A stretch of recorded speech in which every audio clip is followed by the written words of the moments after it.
Initially, we are shown Kara handcuffed, but this scene is replaced by waking up in her friend's room. Just today, the girls are going to go to the lake, which Kara tells her mom just needs time to take a shower before they go out to have fun.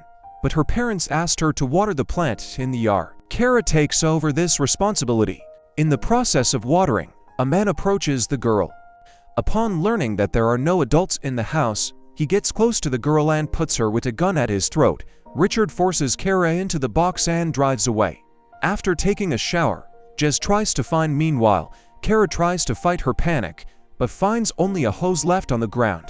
After driving into a deserted place, the man stops and says that he is going to restrain the girl. He will tie her up and gag her in case of resistance. He will always have a gun with him. Leaving the girl alone in the car with the doors open, she decides to run, but gets shot right in the back after replaying this violent scene in her head. Kara decides to wait for another moment and fulfills the demands of the kidnapper. Richard closes the girl in again. The container continues on its way, while a worried Jez calls her mom. Maybe she picked up her daughter on urgent business, but that's not the case. Deborah finds Ryan's number for Kara's boyfriend, but he also doesn't know where his girlfriend is now. After bringing home the box, Richard frees Kara and leads her to the bedroom, where the girl notices sexual accessories on the bed. Richard sets out his own rules. First, the kidnapper will always have a gun with him. Second, Kara must call him daddy. Third, she must do whatever Richard tells her to do. And fourth, violating any of these rules will have consequences. Sitting the girl on the bed, Richard begins to write down all of Kara's personal information, starting with the name of relatives and their place of residence, ending with details about her sex life. In Kara's head, just follow the rules, wait and survive. Deborah calls her ex-husband Ron, who also didn't pick up his daughter. Now there is no doubt that Kara was abducted, but the police are in no hurry to organize a search. The policeman believes that the girl just did something stupid and ran away without telling anyone, saying, "Wait for her, we'll call KP." Leaves after Richard took Kara to the shower. He starts a conversation about the girl's studies, while Kara tries to gather as much information as possible about her abductor and supports the conversation. Then she finds out that Richard graduated from school earlier than the others, after which he joined the Navy, but left after 9 years of service without waiting for his promotion. Richard leaves the room, and Kara replays the escape scenario in which she dies. Richard returns with a pipe, forcing the girl to inhale the drug. The kidnapper promises to let her go Kara after he finishes with her, but if she goes to the police, she will forever become a raped girl for others. After these words, Richard sits down. Meanwhile, Kara is in front of the TV and turns on adult movies for her. Deborah is calling everyone she can. They have information that a neighbor saw a black car. When the girl disappeared, evening comes. Kara asks to go to the bathroom. Seeing the window in the bathroom, she has hoped to escape, but the kidnapper does not let her close. Now Richard is preparing dinner for them.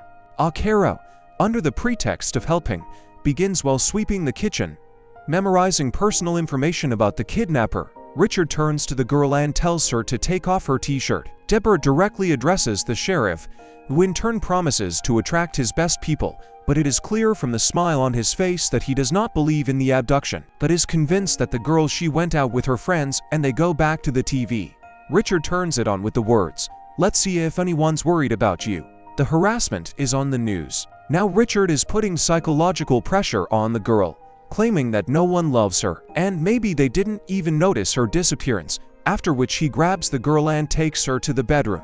Richard needs to make a call, so he puts a gag on Kara and puts her back in the container. The girl begins a severe panic attack. She loses control of her breathing and is practically left without access to oxygen. Richard removes her gag and tells her to be quiet. After making a call, the kidnapper praises Kara for her obedience and then gives her a pill. It's time to go to bed. In the bathroom, the girl loses another unsuccessful escape attempt. Richard chains Kara to the bed and with words, "Important things are waiting for us tomorrow." The girl goes to sleep next to her. She wakes up before her captor, so she proceeds to her release. She manages to unfasten the carbine and free her legs, after which Kara silently leaves the house feeling the taste of freedom. The girl rushes away from her abductor on the road. She stops the car with a request to take her to the police station, where she tells about her abduction. She explains that the man forcibly abducted, he raped her and threatened to kill her several times. It took 18 hours from she did not remember the exact address of the moment of the abduction, and she was at his house all this time, as well as those who gave her a ride.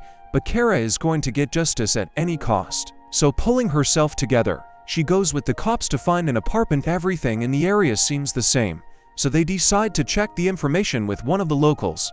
Thanks to the details about the kidnapper's apartment, the man manages to recall a similar number.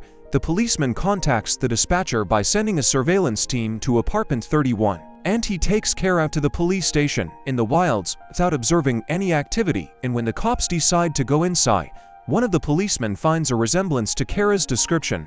Realizing that this is the same apartment, that the kidnapper is not in it, the girl names her abuser, and she also names everything she remembers about Richard, including his dentist and the personal number of the doctor. Kara informs that the police need to check the box that is under the cage with the parrots. Richard didn't want Kara to see her, so there's obviously something important in her. And the cops are finding clothes and newspaper clippings about missing girls. The search for the kidnapper is in full swing, but Richard's trail disappears. After picking up archives about incidents from newspaper cutouts, the sheriff learned that the maniac already has many victims on his account.